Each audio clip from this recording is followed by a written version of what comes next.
तो उम्मीद है कि आप लोग जो है वो कोरोना माता का प्रसाद ले रहे होंगे। कोरोना माता का प्रसाद यानी कि हाथ को जो है दिन में कम से कम 8-10 बार साबुन से धो रहे होंगे।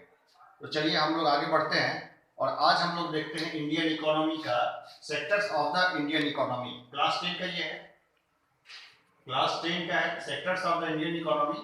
और इसमें हम लोग देखेंगे कि हमारे जो सेक्टर्स है वो इंडियन इकोनॉमी में कौन कौन सा है। तो सबसे पहले बात कर लेते हैं हम लोग जीडीपी की, ठीक है, ग्रॉस डोमेस्टिक प्रोडक्ट। जो जीडीपी होता है हमारा सब्जेक्ट, हम लोग जो इकोनॉमिक्स में जीडीपी पढ़ते हैं, ग्रॉस डोमेस्टिक प्रोडक्ट, वो हमारे सेक्टर्स के ऊपर डिपेंड है। जो टोटल सेक्टर्स जितना कमा के साल भर में इकट्ठा करता है वो हमारे जीडीपी में जुड़ता है। तो हम लोग देखेंगे कौन कौन सा सेक्टर हमारा इसमें है।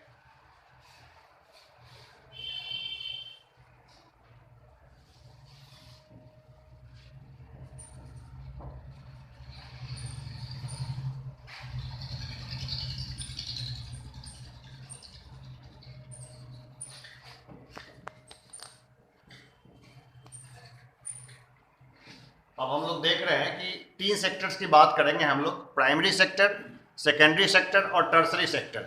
ये तीनों सेक्टर जो है उसी से मिलके जो है हमारा जीडीपी कैलकुलेट होता है। जीडीपी यानी ग्रॉस डोमेस्टिक प्रोडक्ट, ग्रॉस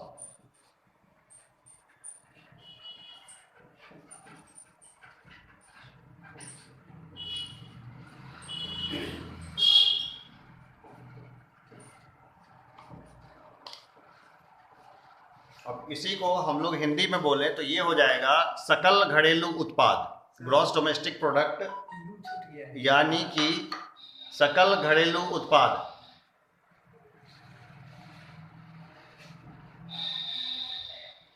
ठीक है, अब इसमें देखते हैं प्राइमरी सेक्टर में हमारा आ गया एग्रीकल्चर,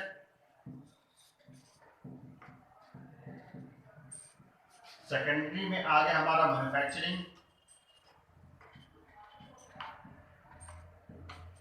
और टर्सरी में आ गया हमारा सर्विस सेक्टर।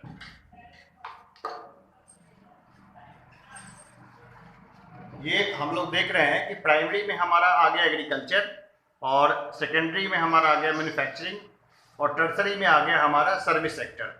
अब ये हमारा बेसिक्स है। जो अलग अलग सेक्टर्स हम लोग पढ़ेंगे तो ये ही सेक्टर्स हैं जिसको हम लोग अपनी आय में कैलकुलेट करते हैं, यानी सकल घरेलू उत्पाद, राष्ट्रीय आय जिसमें कैलकुलेट होगा, यही तीनों सेक्टर्स है। इसमें भी हम लोग देखते हैं कि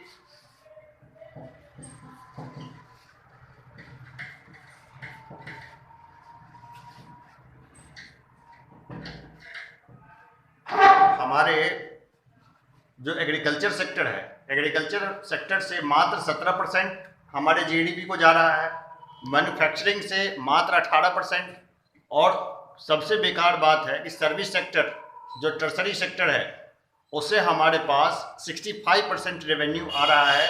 तो हमारा देश को कौन चला रहा है? सर्विस सेक्टर, ठीक है ना। सर्विस सेक्टर हमारे देश को चला रहा है। ये सबसे खराब स्थिति है, इससे खराब स्थिति कुछ हो नहीं सकती है। अब सर्विस सेक्टर में क्या आया, हम लोग जो चलते फिरते जो टैक्स भरते हैं उसी से देश चलता है। ये तो सही बात नहीं है, क्योंकि अगर लोग किसी कारण से टैक्स भरना बंद कर दें या सारे लोगों ने हड़ताल कर दी कि हम तो टैक्स देंगे नहीं, तो सरकार कैसे चलेगी। तो सरकार नए नए बहाने ढूंढती रहती है कि कैसे हम लोग जनता से ज़्यादा टैक्स लें, लेकिन ये सही तरीका नहीं है। इसको मैं एक तरीके से समझाना चाहूँ। अब ये देखिए कि एग्रीकल्चर सेक्टर पर किसी किस्म का जो है कोई टैक्स नहीं है, एग्रीकल्चर सेक्टर पर कोई टैक्स नहीं लगाया जाता है। अब इसको चाइना से हम लोग एक बार कंपेयर करें, चाइना मॉडल से, तो हम लोग देखेंगे कैसे होता है ये।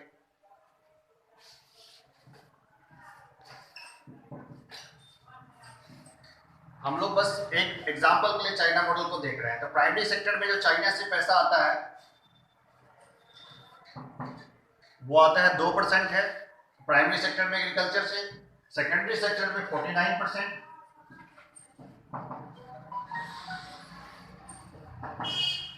और जो टर्सरी सेक्टर है वहां से 49% आता है। तो इस तरह से आप देखेंगे कि चाइना जो है उसने अपने आप को काफी मजबूत कर लिया है, क्योंकि उसका मैन्युफैक्चरिंग बहुत मजबूत है। अब बोलेंगे कि एग्रीकल्चर तो भारत का 17 है, चाइना का बस 2 है। वो 2 है, लेकिन चाइना का जो एग्रीकल्चर है वो भारत की अपेक्षा 8 गुना ज़्यादा बड़ा है, 8 टाइम्स बड़ा है। तो इसी से हम लोग चाइना की इकोनॉमी का हम लोग अंदाज़ा लगा सकते हैं कि चाइना की इकोनॉमी भारत की इकोनॉमी से कितनी बड़ी है। तो कुछ ये बेसिक्स है, बाकी जो चैप्टर है उसमें मैं और चीज़ें बताऊंगा। उम्मीद है कि इतना बेसिक्स अगर आपको समझ में आ गया होगा तो आगे का चैप्टर काफ़ी आसान होगा। ये बहुत बेसिक लेक्चर था जो मैंने ले लिया।